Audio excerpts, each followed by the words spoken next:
السلام عليكم ورحمة الله وبركاته.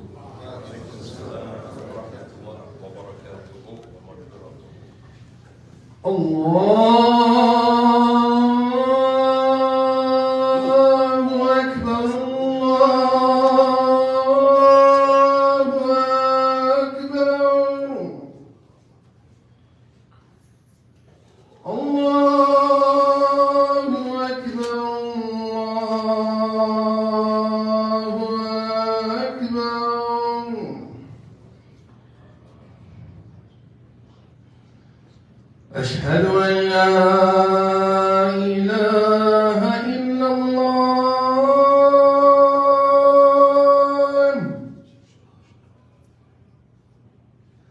أشهد أن لا إله إلا الله.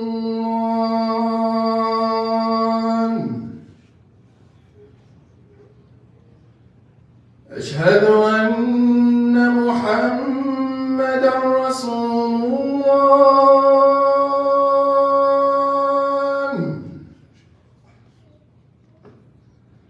أشهد أن محمدًا رسول الله.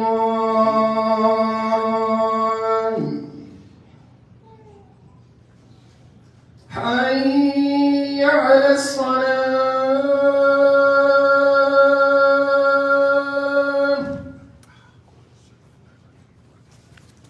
حي على الصلاة.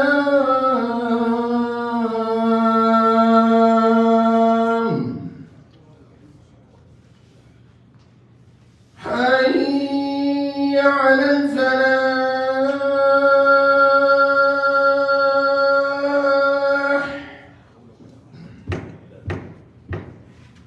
حي على الفلاح.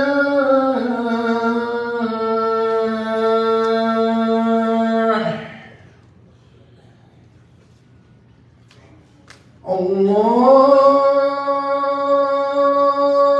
أكبر.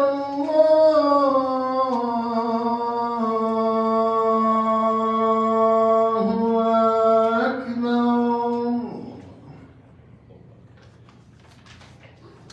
لا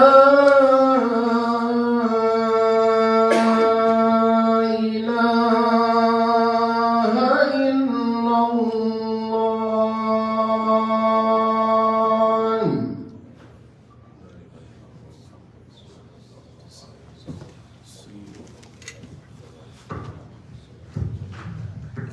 الحمد لله نحمده ونستعينه ونستغفره ونعوذ بالله من شرور أنفسنا ومن سيئات أعمالنا. من يهده الله فلا مضل له ومن يضلل فلا هادي له. وأشهد أن لا إله إلا الله وحده لا شريك له. وأشهد أن محمدًا عبده ورسوله صلوات الله وسلامه عليه تسليما كثيرا. أما بعد، فإن خير الكلام كلام الله وخير الهدى هدى رسول الله صلى الله عليه وسلم. وشر الأمور محدثاتها وكل محدثة بدعة وكل بدعة ضلالة وكل ضلالة في النار. I want to deal with two words today that should be in the vocabulary of every Muslim man and Muslim woman who's worth their weight in salt. It's one of those vocabulary words that if you've been in this religion for a minute and you don't know this word, you don't have a concept about it, you gotta sharpen up, get yourself together. The first one is the word known as the amana, which is the trust, the amana. And the second one is the wasiyah, the wasiyah. The wasiyah is like your last will and testament. That's one of the meanings of it. If you're about to check out, it's what you tell the people who are close to you, what you want and what you don't want at your funeral, who you owe money to, who owe money to you, what you want them to look out for. That's the wasiyah. The wasiyah is also a command. It's something you can tell people. And it's also advice. The wasiyah, it's when you give advice. Those are the two words. And in dealing with these two words, I want to acknowledge and pay homage to one of the greatest messengers in Islam. Another individual who we name ourselves after him, we name our children after him, we have grandchildren named after him. Again, if the Muslim doesn't know some background of this individual, you need to get yourself together. And that is none other than the Khalil of Allah, Ibrahim. The Khalil of Allah, Ibrahim. And Ibrahim was chosen because of what's jumping off to the dunya today and what we're doing here in this hotel, the Hilton, while we came together for the next 2 days, inshallah. Ibrahim, the Khalil of Allah. As it relates to Ibrahim, before I even get into the issue, you guys have to understand this issue about why Ibrahim is the Khalil of Allah. Some of us who went to the penal, we know a lot of Khalils. It's one of the famous names amongst African American Muslims in our community. Allah mentioned in the Quran, وَاتَّخَذَ اللَّهُ إِبْرَاهِيمَ خَلِيلًا. Allah took Ibrahim as a Khalil. The Khalil in Arabic is your best friend, the apex of who the top-notch friend is. In this room, we know different people, but your Khalil is not your homie. Your Khalil is not that guy you know. You remember him, you didn't see him for 5 years, 10 years. You say, that's my friend. That's not your Khalil. The Khalil is the number one friend in the dunya. Allah took Ibrahim as his Khalil. The Prophet ﷺ informed his companions and shown the importance of the name as well and the usage of this title when the companions were bigging up Abu Bakr.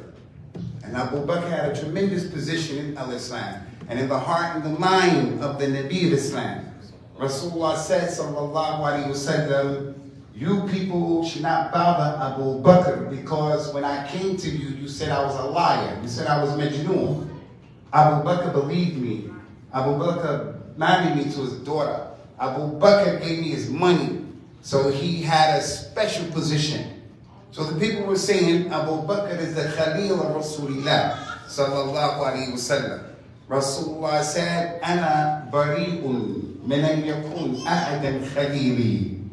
لو كنت متخذا خليلا لاتخذت أبا بكر خليلا ولكنه صاحبي وأخي اتخذني الله خليلا.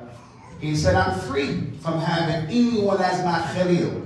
No one occupies my heart. No human being. Not my wife, not my kid, not my grandchild. No human being, not Khadija, not Aisha, no human being occupies the love of my heart like Allah. He said, Allah is my Khalil, and I'm Allah's Khalil. He said, if I were to take a Khalil, it would have been Ibrahim. It would have been Abu Bakr. But Abu Bakr is my companion, and he's my brother. So the point here is, only two people in Islam are known as the Khalil of Allah. Ibrahim and Rasulullah sallallahu alayhi wasallam. We're paying homage to Ibrahim, the Khalil of Allah, today and tomorrow. I want to bring to your attention Ibrahim and what we're doing here today. Ibrahim, the Khalil of Allah subhanahu wa ta'ala, and Rasulullah sallallahu alayhi wa ala alihi wasallam. As it relates to the issue of the amana and the wasiyah, and Ibrahim and what we're doing here today, Allah Azza wa Jalla mentioned in the Quran, إِنَّا أَرَدْنَا الْأَمَانَ عَلَى السَّمَاوَاتِ وَالْأَرْضِ وَالْجِبَالِ فَأَبَيْنَ أَنْ يَحْمِلْنَهَا وَأَشْفَقْنَ مِنْهَا وَحَمَلَهَا الْإِنسَانُ إِنَّهُ كَانَ ظَلُومًا جَهُولًا. Verily, I, Allah, I offered the responsibility of the amana, the trust.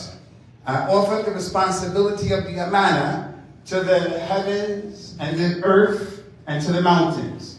And they all refused to take responsibility of the amana. And they were petrified, terrified of that responsibility.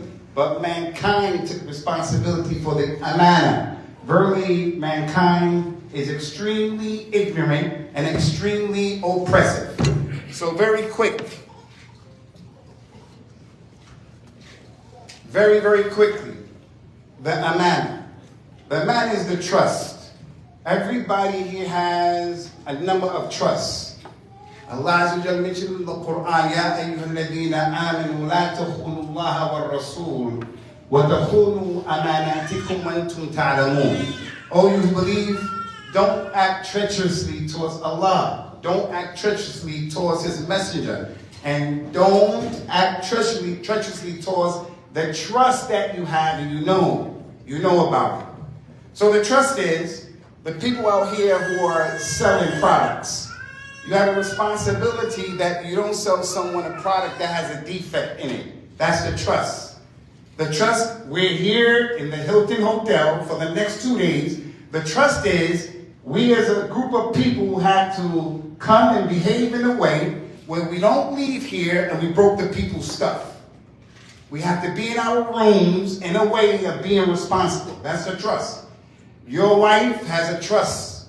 You have a trust with her. This kid is a trust. All of these are trusts. All of them. But this is not the trust what today's khutbah is about. This is not that trust. But just so that you'll get it. The Prophet was giving the khutbah to the people, sallallahu alayhi wa sallam, and he said in the khutbah, La imana liman la amana lahu. The one who doesn't take care of his trust, he doesn't have complete iman. So if he's a businessman, he has people working for him, he's dealing with people, he's working, if he's stealing and things, he doesn't have complete iman. We're not talking about that trust. I just want to mention that trust. My man came and he was a Bedouin. Rasulullah was sitting down, talking to the people. The Bedouins, they didn't have a lot of adab. They didn't have a lot of akhlaq sometimes. They just want to get to the point. So Rasulullah was talking, addressing the community. He just interrupted and said, Ya Rasulullah, when is Yawm al-Qiyamah? He's talking to the people, but the Bedouin doesn't take that into consideration. We have Bedouins from amongst us. We have some people who are sophisticated. They can read the room. They're mature. And we have to appreciate that. And then we have some people in our community who are not like that. They'll get in a fight right here in the Hilton Hotel over the next 2 days or 3 days. The man has 2 wives up in the spot, and they'll get into some fisticuffs, right? Because they're Bedouins, for an example.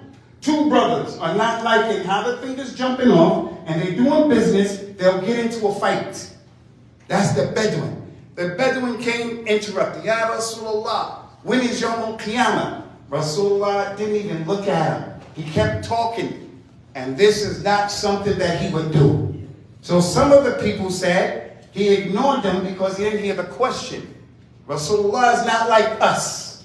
He was always calm. He was always cool. He was always collected. He never got stressed out. He never pushed back evil with evil. So someone is not going to talk to him in a bad way, and then he talks back and responds. Knee-jerk reaction. That's us. Some said he didn't hear him. The other people said he heard him, but he didn't like the question. He didn't like the fact that the man interrupted Rasulullah. He went on and he finished his speech, sallallahu alaihi wasallam. And then he said, where is the man that asked about Yawm al-Qiyamah? He said, here I am, Ya Rasulullah. Rasulullah said to him, sallallahu alayhi wa sallam, إِذَا دُعِيَتِ الْأَمَانَةِ فَانْتَظِرِ السَّاعَةِ.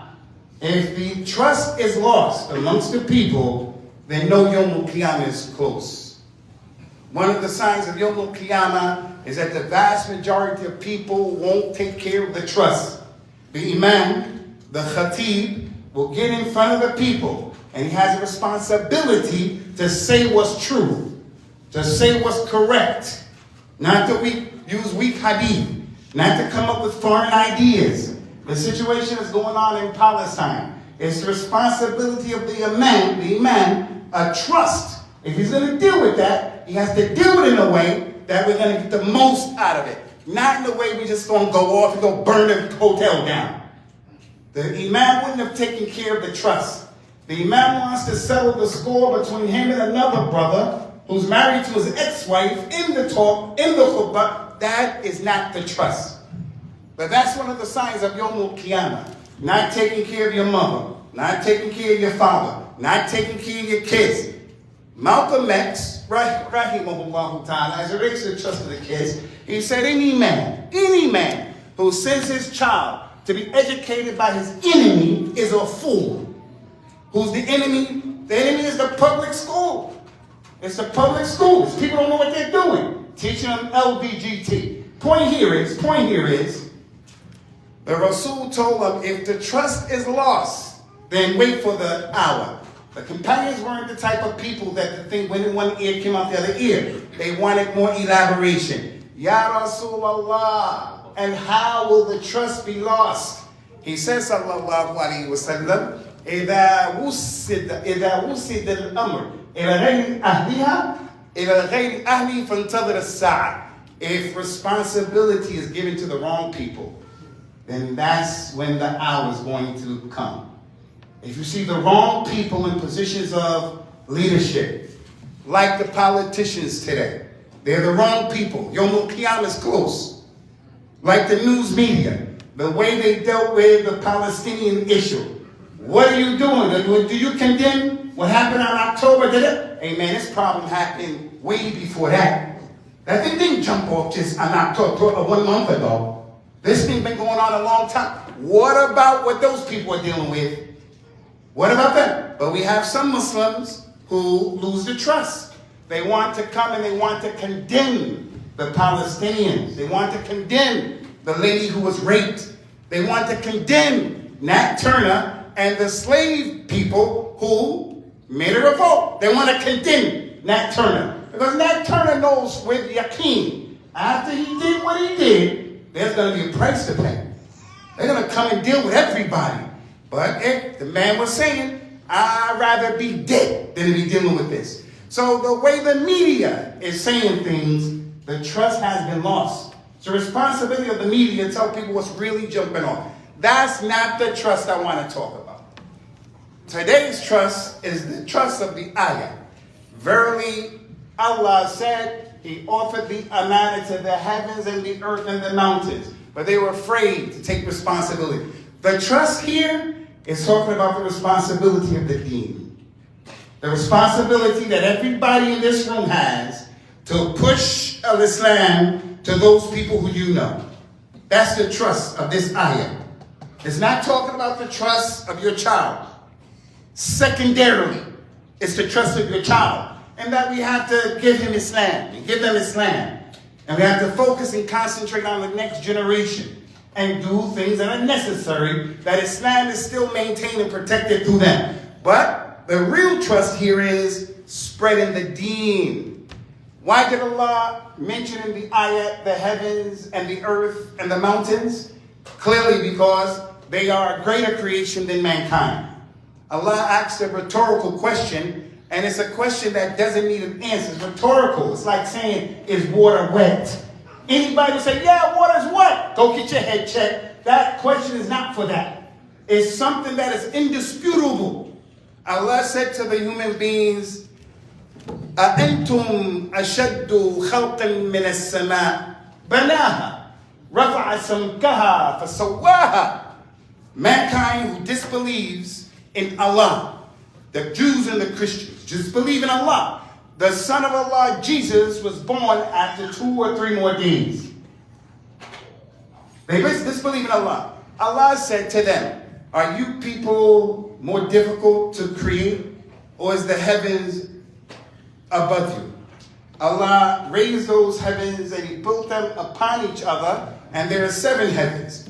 To get from this first heaven, this one, to the second one, Rasulullah said it takes 500 years on the fastest vehicle known to mankind. Like the Barak in Isra and Mi'raj. 500 years is not in our mind to conceive. It's not the 500 years of the dunya. So the heavens and what's inside of each one Are you greater than that? So there's tremendous creation. Allah asked it. You want to be responsible for spreading al-Islam? The heavens said no. The mountains said no.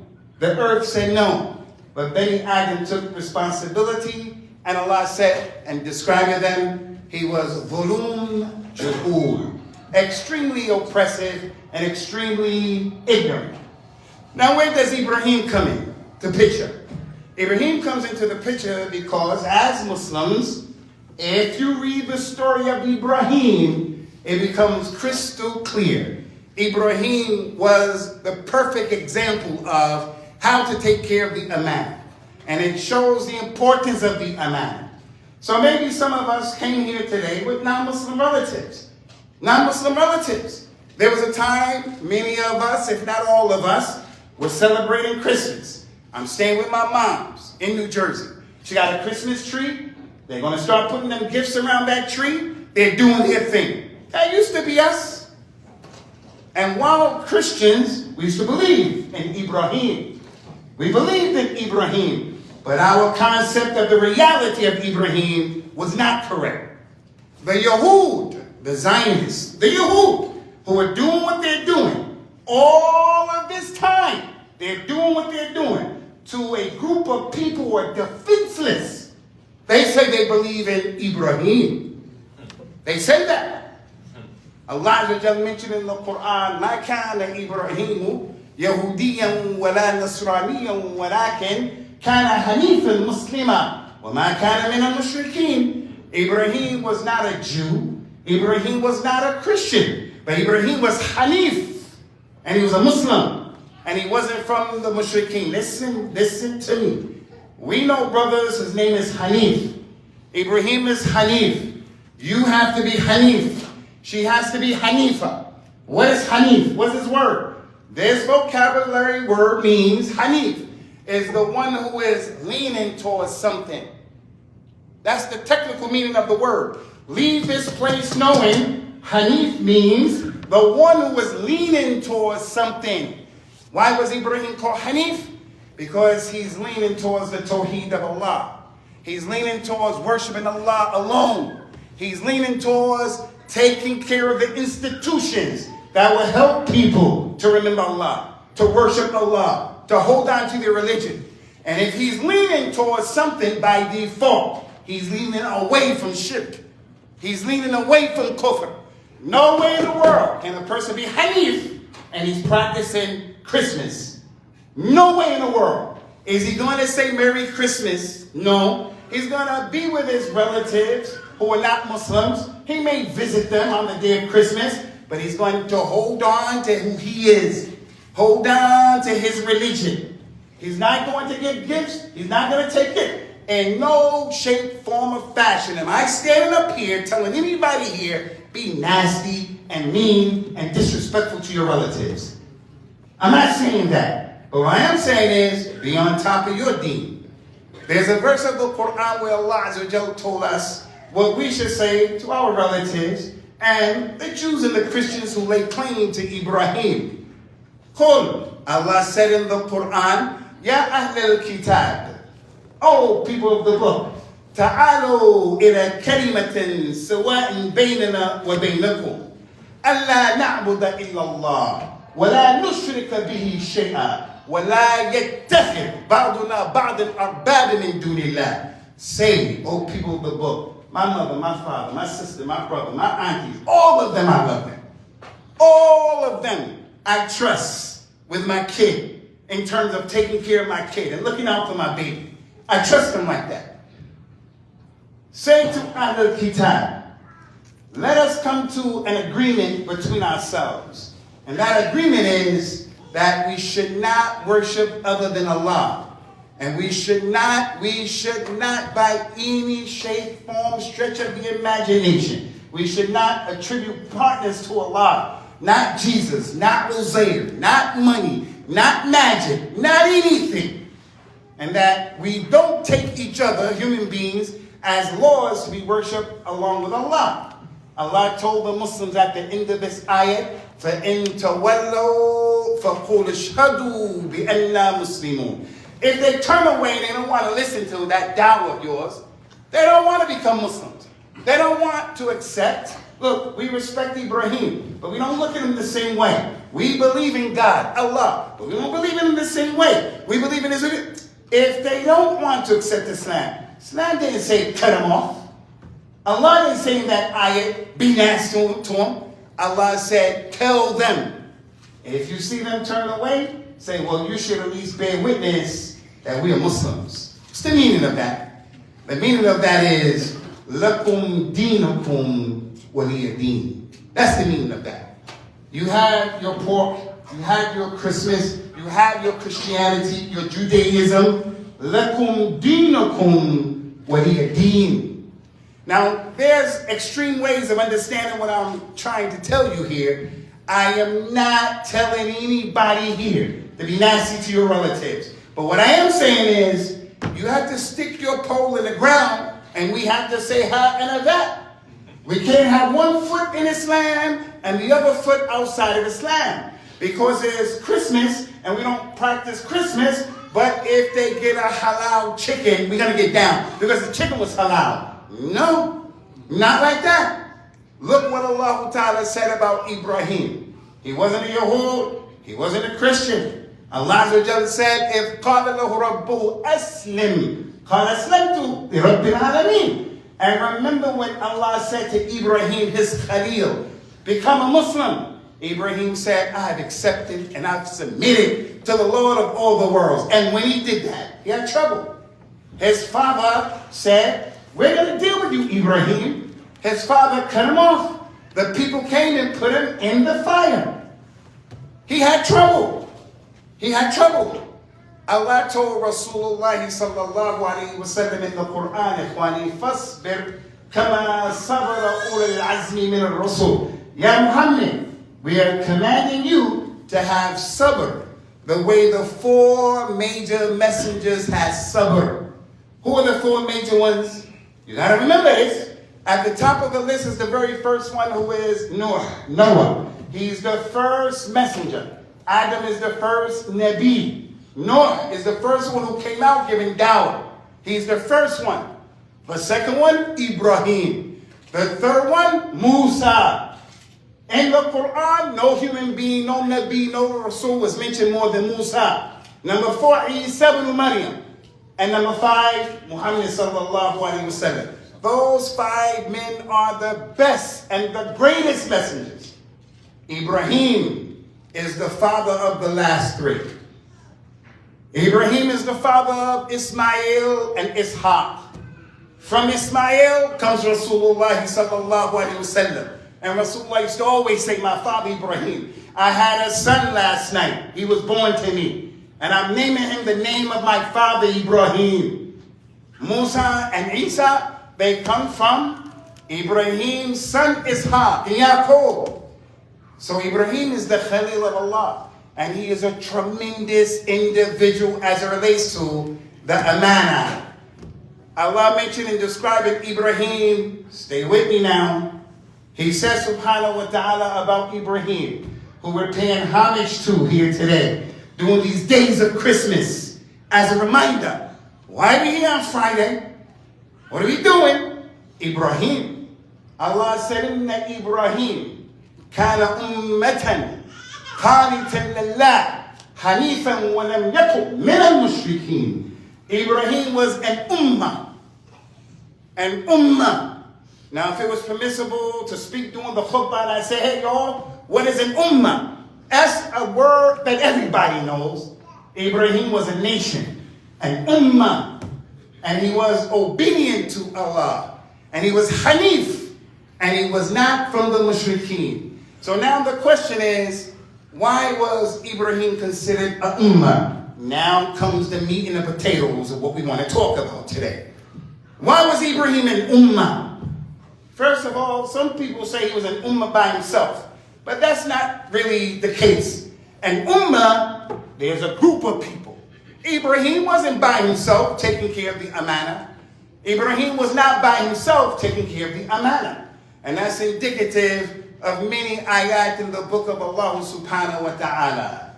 إذ يرفع إبراهيم القواعد من البيت وإسماعيل قال ربي. Allah Ta'ala said, do you remember? Would you contemplate when Ibrahim and his son Ismail, they started building the foundation of the Kaaba, the institution that people built for themselves in order to safeguard the amana of al-Islam, the amana of what we've been created for.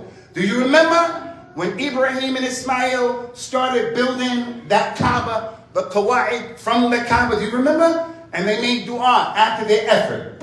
Rabbana, O our Lord, taqabbal minna innaka anta as-sami'ul alim. After they did what they did, they didn't say, look at me, look what we did. They didn't do that. They said, O our Lord, accept from us our effort, our small effort, accept what we did. Verily, you are the hearing, and you're the alim. رَبَّنَا وَاجْعَلْنَا مُسْلِمَيْنِ لَكَ وَمِنْ ذُرِّيَّتِنَا أُمَّةً مُسْلِمَةً لَكَ وَأَرِنَا مَنَاسِكَنَا. Now this is the point. They went on to say, O our Lord, Ibrahim and his son Ismail, O our Lord, make me and my son two Muslims, and cause to come from our progeny and our children. Our children, their grandchildren, your grandchildren, on and on and on. Make us an ummah that are Muslims. And show us the manasik. Show us how to perform umrah. Show us what to do in our religion. Now, the point here is, I look in the audience, some of you know, I know, some of you I don't know. But I know one thing, we got kids here, and we have children connect to us. We have women who we have children by. Some of them are practicing, some of them are not practicing. And there are far too many of them not practicing from our children. From our children. The amana of al-Islam. And nobody is standing up here on a soapbox looking down. I'm on this thing because they put it up here like that. I ain't looking down on nobody. Everybody here, men and women, we've compromised the amana. Getting married, not taking care of the institutions of al-Islam. Building for yourself a real masjid, a real community. Staying together in our community. Not allowing outside forces or influences to come inside of us like they did in the nation. Like they did in the Black Panthers. Like they did with every single grassroots African-American organization. Now Islam is the blueprint for success. But we still allow foreign entities to come between us, and they divided us. I haven't seen some of you cats in I don't know how many years. Foreign entities playing geopolitical chess, and we were just a pawn in the city. Well, those days are over. That's one of the things about what we come here to do. To be reminded of the amana. Getting back on the square. Getting back on the square. So Ibrahim was an ummah, not by himself. He had his son. They made the Kaaba together. Do you know, and I look at this audience, and I know in this audience, there are a number of people in this audience who have been to Mecca. Some of us, we don't even think about going to Mecca. We don't even think about it. We don't even think about it. But many of us, African Americans, my mother, my father, they come from North Carolina. Now they're living in New Jersey. After al-Islam being stolen from them. Their culture, their language, their real knowledge of Ibrahim. They're down in New Jersey. That's everybody's story here. But some of us came back to our origin and our senses, and we're Muslims.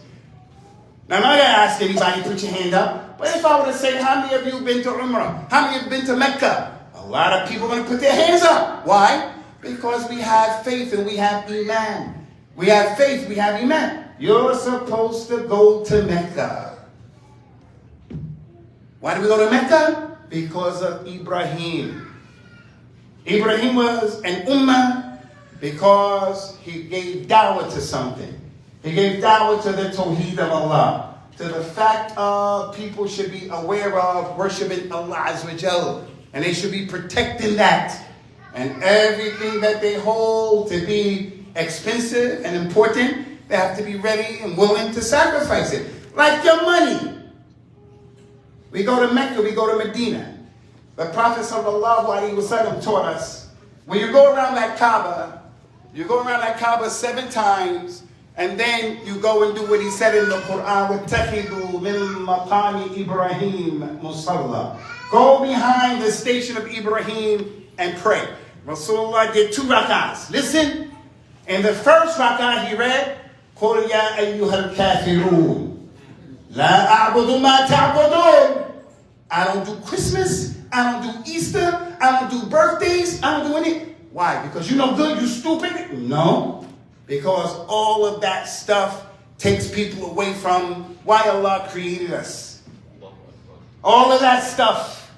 The celebrations of Islam are celebrations where we look at Allah as well. All of that. Listen to me, listen to me. You know, we all know that Friday is the day when you wear your nice gear and all that. You come to the masjid for Jumu'ah and all of that stuff.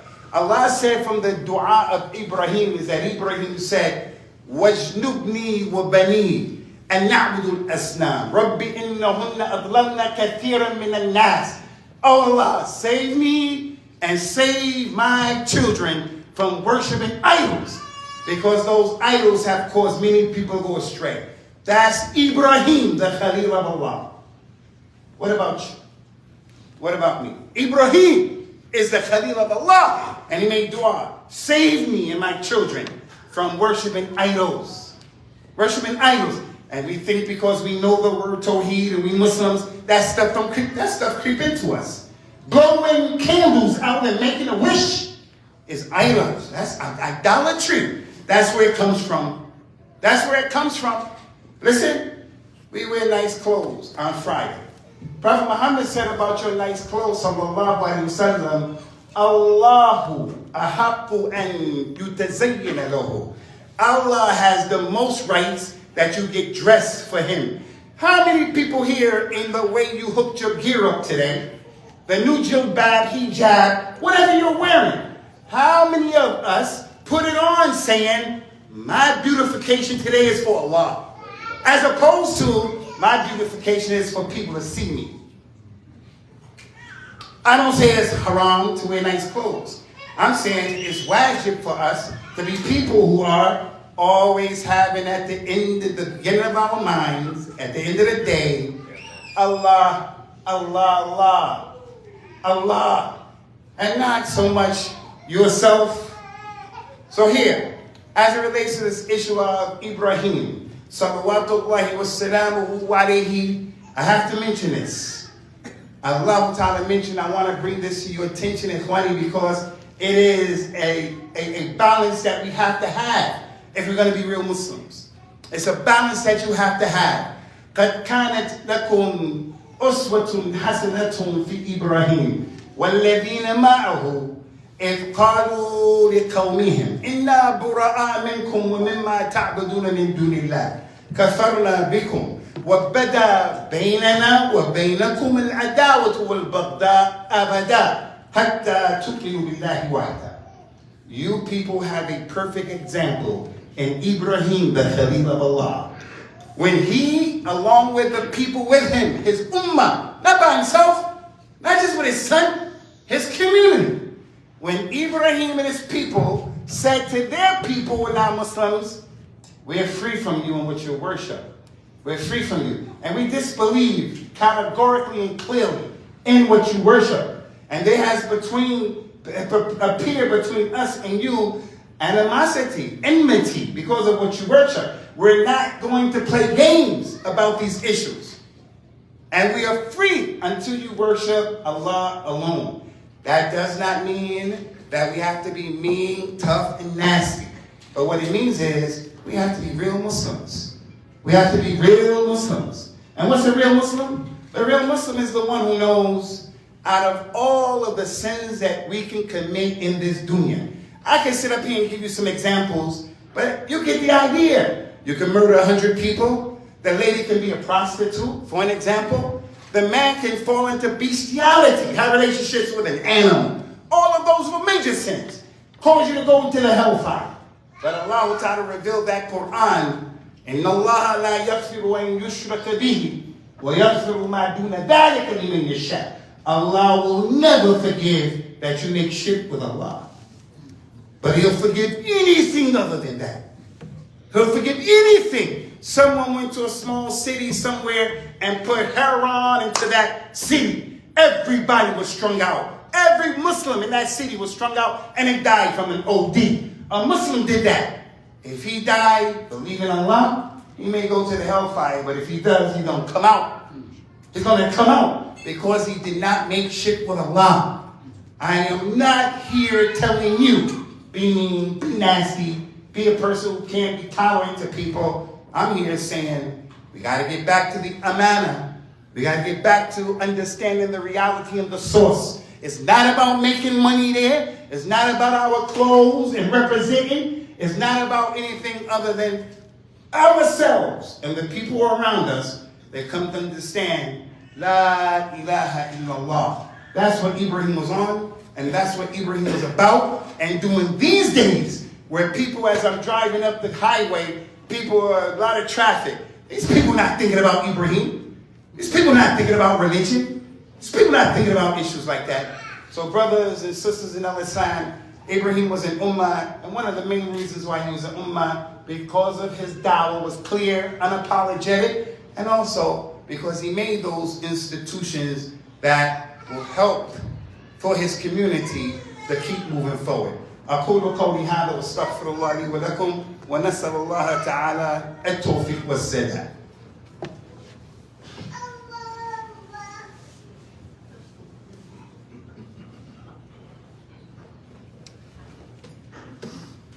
الحمد لله حمدا كثيرا وطيبا مباركا فيه وصلوات الله وسلامه على نبينا الأمين وعلى آله وأصحابه أجمعين. I want to pull something out of the pages from the history of Ibrahim that are very important to us African American Muslims. Because I did see back in the day, during the time of the Nation of Islam and Elijah and all of that stuff, that African American Muslims were making some sacrifices where they started cleaning their lives up. And now here we have real Islam, and this aspect of who we've been for a long time, it is just not reflective of the reality of our religion. Ibrahim was an imam. One of the reasons why Ibrahim was an imam is because Ibrahim, he took care of his kids, man. Ibrahim, he took care of his children. And that comes out throughout many ayat of the Quran. Institutions to take care of his children, paying attention to taking care of his children. You know, Ibrahim left Ismail in the desert, and he was walking away. And his slave girl Hajar, not his wife, kept saying, "Why are you leaving us here in the middle of nowhere? Why are you leaving us here in the middle of nowhere? Why are you leaving us?" Her imam, she knows Ibrahim is the Khalil of Allah. She asked him, Allahu Amr Biyada, did Allah tell you to do this? She kept asking him, he kept walking. When she asked, did Allah tell you to do that? He stopped. He said, Allahumma na. And then he went over there and he made this long dua to Allah, oh my Lord, I left some of mine, not all of them, some of my progeny in this barren land. Caused the hearts of some people to turn towards them and to help and to assist them. Ibrahim made a lot of dua for his babies. Allah put forth another scenario. The wasiyah, the wasiyah, the wasiyah. The wasiyah again is when you make your last will and testament. Your last will and testament. وَوَصَّى بِهَا إِبْرَاهِيمُ بَنِيهِ وَيَعْقُوبُ يَا بَنِي إن الله اصطفى لكم الدين فلا تموتن إلا وأنتم مسلمون. Ibrahim gave this testimony to his children, and so did Yaqub, his grandson. Ibrahim said, "Oh my children, Allah has chosen for you Islam, so don't die except in the state of Islam. Hold on to the legacy. Hold on to some of you younger brothers, 20 sisters, 2019. Your people came from the nation. Some of you Some of you, your people in the Dar, and now you're in real Islam.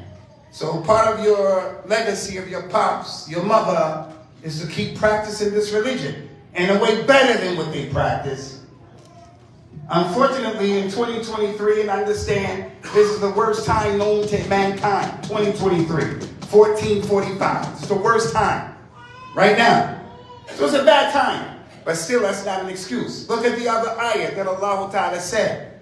Am kuntum shuhada if hadara Yaqub al-maut if qala li bani ma ta'budun min ba'di qalu na'budu ilahaka wa ilaha abaika Ibrahim wa Ismail wa Ishaq ilahan wahidun wa nahnu lahu muslimun.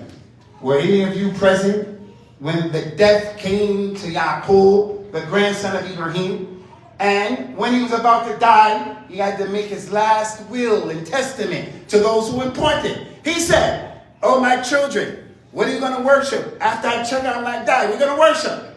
His children said, Yusuf and the rest of his brothers, "We're going to worship your ilah, your God, and the God of your father Ibrahim and his heart. He's only one God, and we're going to die as Muslims, inshallah." So Ibrahim was an ummah because the imam, the ummah, takes care of the next generation. And I finish with this. So what's the point?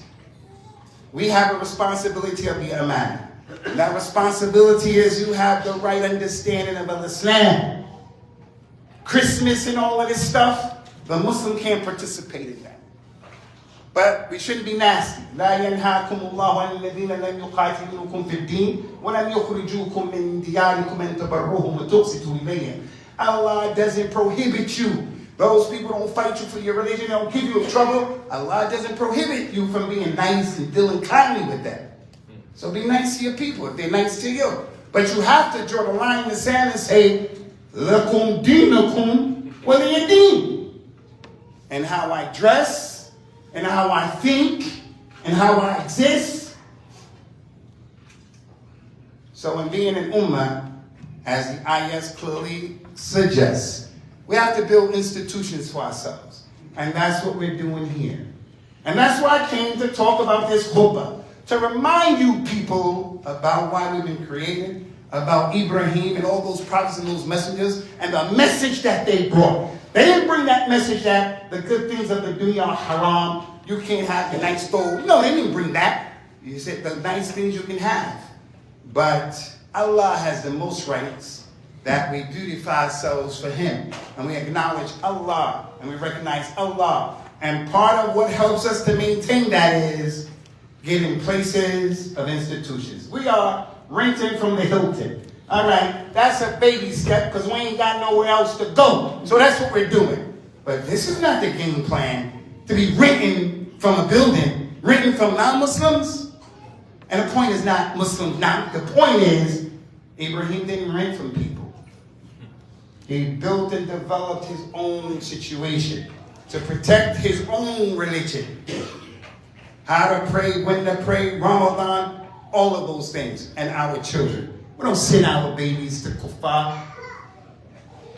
We develop those institutions for ourselves. So with that being the case, Ikhwani, we want to encourage all of you to donate generously in these next few days. Like today, this is one of the times where we're all coming together. This is a time we're asking you to donate generously. Ibrahim was an ummah because of the things he used to say. Listen to what the Prophet said. Rasulullah was about to have a fight in the battle of Badr where the non-Muslims outnumbered them. They had 1,000 and some change. The Muslims had 300. They had all kind of horses and camels and all kind of weapons. And the Muslims were very small and weak. Rasulullah said, sallallahu alaihi wasallam, one of the best du'as you can make. Hasbunallah wa ni'mal wakil. Allah is enough for us, and Allah is the best wakil. You know, the lady has a wakil, protector. Hasbunallah wa ni'mal wakil. Rasulullah said, Ibrahim said those same words when they threw him in the fire. He was in the fire, and the fire was burning, and he said, Hasbi Allah wa ni'mal wakil. We may be a few people in this room, But when you know who Allah is, you don't let people tell you you can't do something. For you young brothers and sisters, go ahead, man. I gotta take you to the toilet, man. Allah Azza wa Jal, if He's on our side, don't look at the numbers. Look at the one who is. I got him. Look at just let him do it all by himself. All right, you can handle it. So we want to invite all of you brothers and sisters, inshallah, to donate generously. And I got to touch upon this. I don't let nobody take my baby to the toilet because of the stuff we have to deal with today. And I'll be damned if I'm going to send them to some school with some non-Muslims there, where they're going to be teaching them stuff that just ain't right. But if I'm going to say that to the community, don't send your children to non-Muslim school, that means that we have to get our stuff together.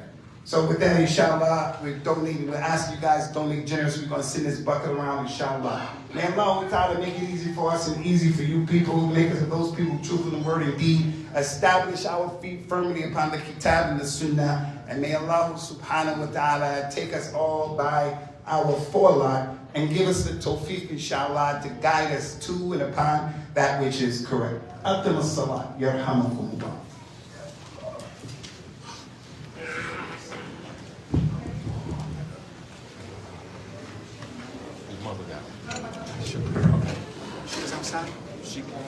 الله أكبر الله أكبر أشهد أن لا إله إلا الله وأشهد أن محمد رسول الله حي على الصلاة حي على الفلاح قد قامت الصلاة قد قامت الصلاة الله أكبر لا إله إلا الله